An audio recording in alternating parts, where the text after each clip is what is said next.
rahmat Allah Subhanahu wa Ta'ala, sehingga pada siang hari ini kita masih diberi kesempatan untuk berkumpul untuk mengadakan rapat UKK sekaligus dilanjutkan sosialisasi dari guru penggerak, yaitu identifikasi aset dan strategi pemanfaatannya.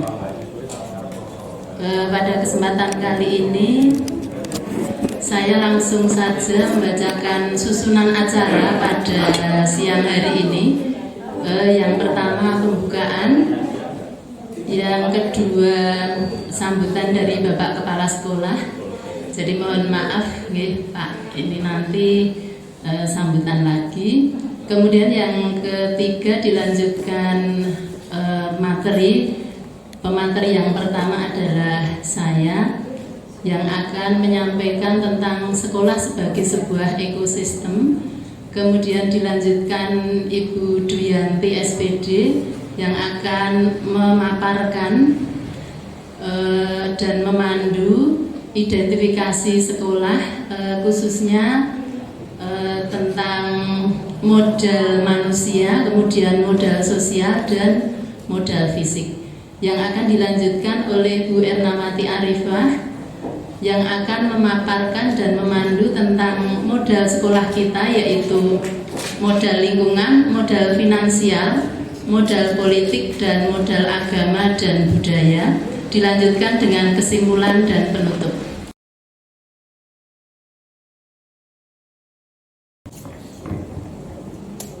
Assalamualaikum warahmatullahi wabarakatuh. Selamat siang Bapak Ibu yang kami hormati dan anak-anakku, perwakilan dari siswa yang kami cintai dan kami banggakan. Tidak lupa selalu kita bersyukur kepada Tuhan Yang Maha Kuasa, sehingga di sela-sela yang siang yang sangat panas ini kita masih diberikan kesempatan dan juga kekuatan kita masih untuk mengikuti program dari buku penggerak, yaitu tentang identifikasi aset sekolah dan strategi pemanfaatannya. Terima kasih kepada Bapak Winarno SPD MPD yang telah membuka acara pada sore hari ini. Kita lanjutkan acara yang kedua, yaitu pemaparan yang akan saya sampaikan sendiri.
Nah, oleh karena itulah pada kesempatan kali ini kita akan membahasnya di sini.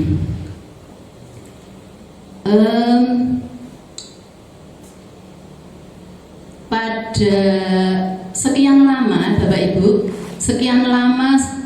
bertahun-tahun, selama ini pendekatan yang digunakan untuk mewujudkan tujuan pendidikan itu berbasis pada kekurangan atau yang dinamakan dengan defisit approach atau pendekatan berbasis kekurangan.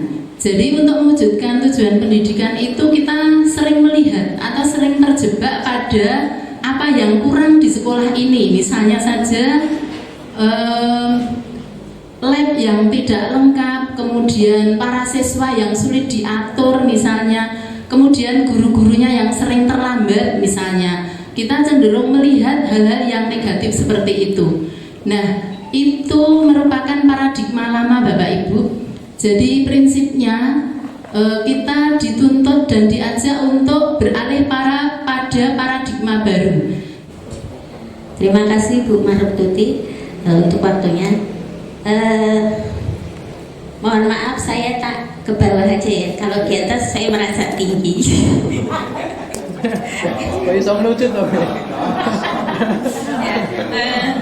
Assalamualaikum warahmatullahi wabarakatuh.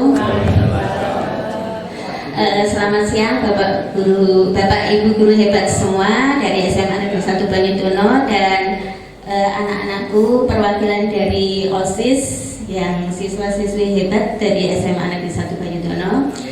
Terima kasih untuk waktunya. Jadi ini untuk efektivitas waktu. Jadi ini kalau kita umpamakan sekolah kita itu sebagai suatu ekosistem, Bapak Ibu, di situ ada unsur biotik dan abiotik. Jadi tidak hanya seperti yang dikatakan Pak Kepala tadi, hanya ada sarana, prasarana dan macam-macam. Jadi ada unsur yang hidup dan tidak hidup. Kalau dalam biologi, biotik dan abiotik itu unsur hidup dan tidak hidup. Jadi untuk unsur yang hidup itu ada manusia, kemudian sosial dan lain-lain ya. Kemudian untuk yang tidak hidup itu ada keuangan, sarana dan prasarana dan lingkungan sekitar kita. Ya. Nah, di sini kami mengajak warga SMA Negeri Banyudono untuk mengidentifikasi aset sekolah kita dan bagaimana pemanfaatannya. Baik, terima kasih Bu Dwi. Assalamualaikum warahmatullahi wabarakatuh. Selamat siang Bapak Ibu. Alhamdulillah kayaknya sudah mulai lemas ini. Semua sudah dari tadi Pak. Sudah kepikiran badminton. Ya kali ini badmintonnya mungkin agak telat gitu ya. Baik Bapak Ibu, terima kasih sekali sudah berkenan hadir di sini dan masih harus berlanjut. Masih ada 4 lagi Bapak Ibu ya. Dan saya akan agak cepat aja, kayaknya udah pada gak kerasan nih. Oke, baik, di modal berikutnya adalah modal lingkungan. Di sana ada akses jalan, lingkungan yang bersih, udara bersih dan bebas polusi. Karena sekolah kita terkenal dengan sekolah mewah ya Bapak Ibu ya, mepet sawah. Jadi oksigennya masih dapat banyak ya, apalagi kalau pagi hari. Dan ini memberikan kontribusi yang besar untuk kenyamanan belajar bagi murid. Dan Bapak Ibu, strategi pemanfaatannya adalah menugaskan satpam untuk mengatur lalu lintas, kemudian menjaga kebersihan oleh petugas kebersihan. Dan sebenarnya masih ada lagi nih Bapak Ibu, memanfaatkan ekstra PKS mungkin ya, karena belum ada kayaknya. Dulu pernah ya Pak Is ya, zaman dulu sudah ada. Oh ini sudah disiapkan, oke luar biasa. Belum dimunculkan, baik nanti akan kita munculkan untuk strategi pemanfaatannya biar nanti akses penggunaan jalan dan sebagainya bisa diatur.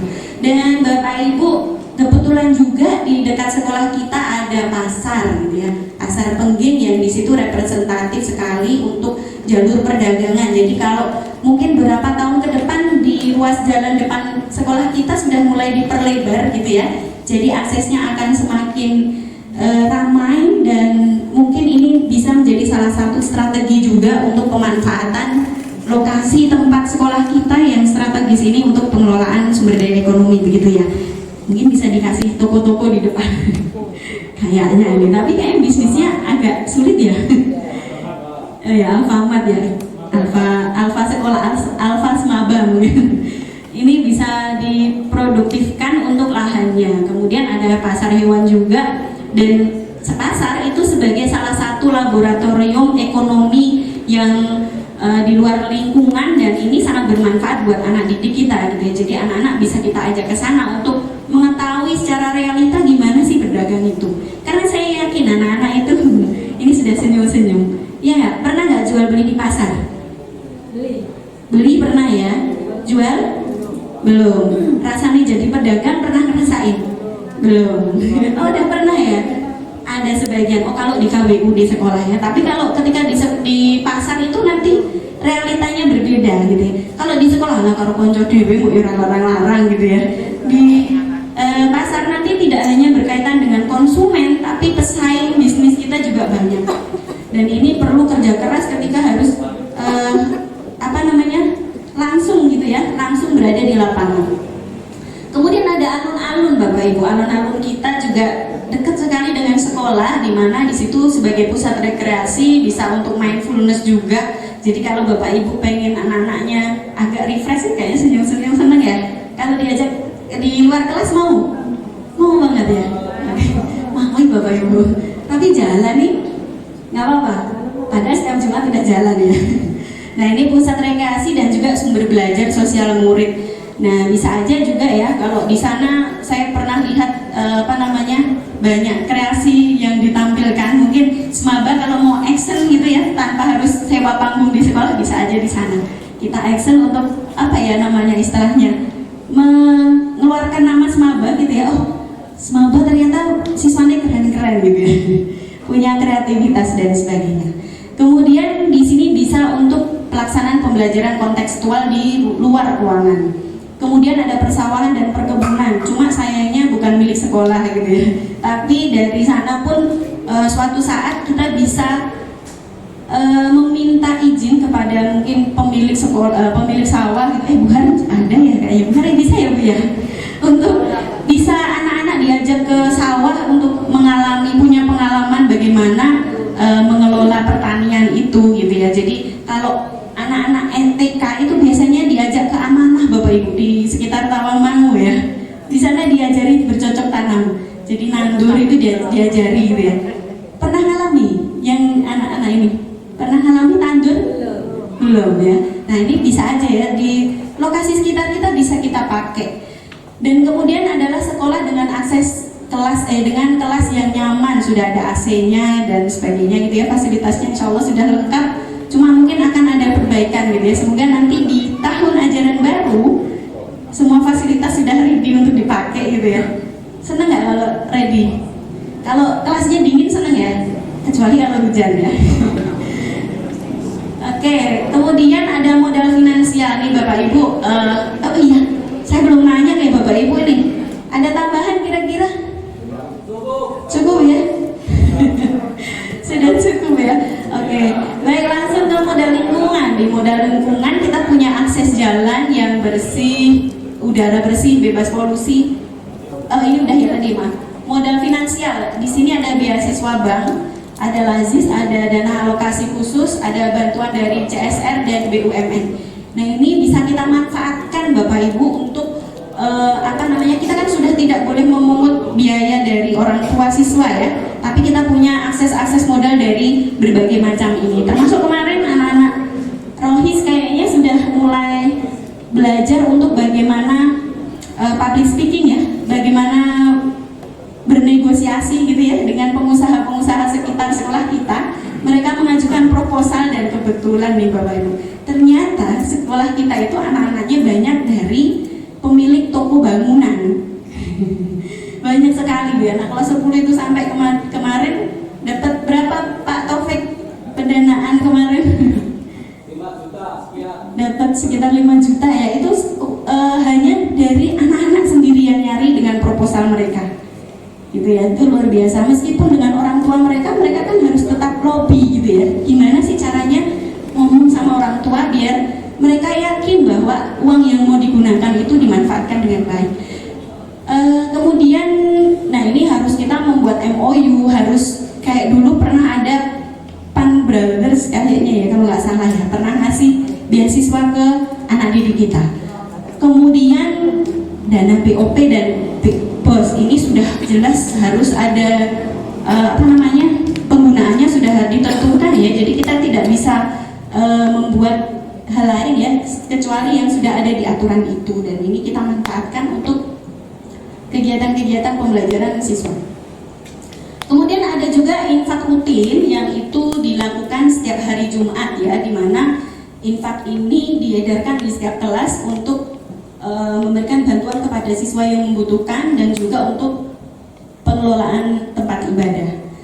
Kemudian berikutnya dana peduli siswa, seperti tadi sudah disebutkan oleh Bu Dwi tentang adanya kelompok sosial dari Bapak Ibu guru yang menarik dana untuk dana sosial. Berikutnya Bapak Ibu, ada tambahan dulu nggak nih di finansial? Kok manut-manut sih? Cepet dong Ibu. karena sudah pengen cepat-cepat ya, oke.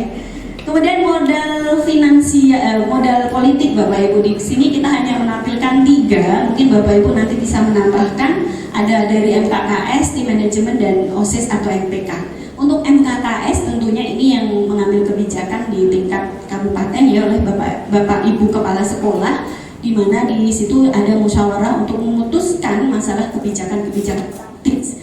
Dan berikutnya ada tim manajemen, ini pengambil kebijakan di tingkat sekolah. Biasanya di akhir tahun akan ada dilakukan evaluasi terkait program yang sudah berjalan dan juga perencanaan program yang akan dilakukan di tahun berikutnya. Kemudian OSIS atau MPK, ini anak-anak OSIS ya? OSIS MPK. Oke, ini Mbak Arzita sebagai Ketua MPK. Ketua MPK.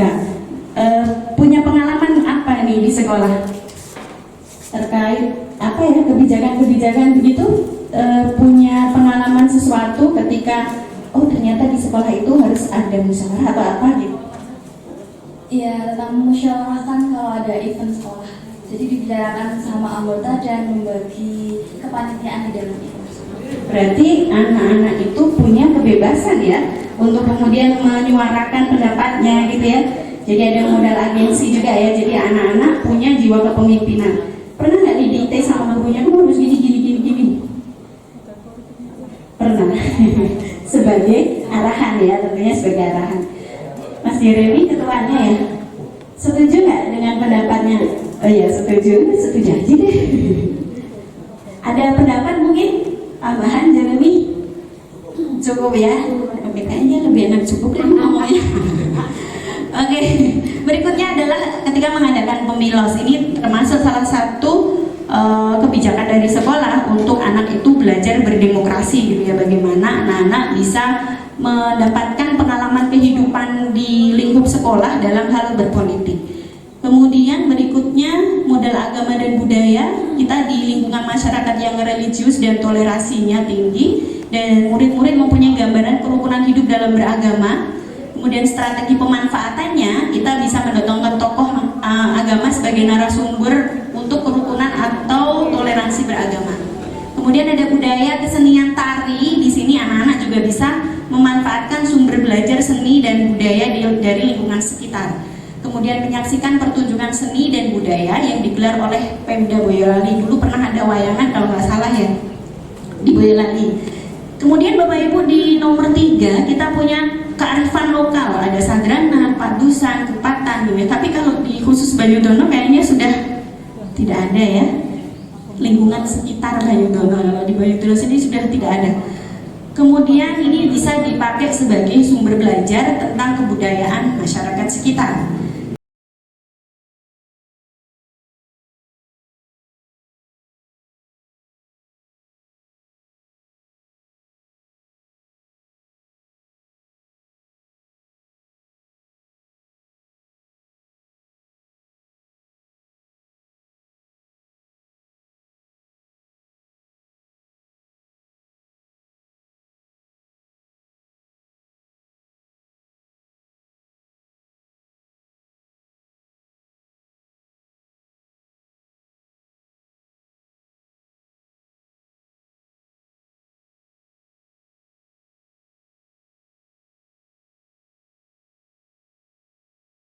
Kemudian di modal sosial Bapak Ibu, komunikasi guru penggerak, komunitas guru penggerak, kemudian adanya kerjasama perusahaan sekitar, komunitas peduli siswa, komunitas mahasiswa, dan dinas sosial atau LSM. Tadi ada tambahan dari Pak Is tentang adanya apa Pak tadi?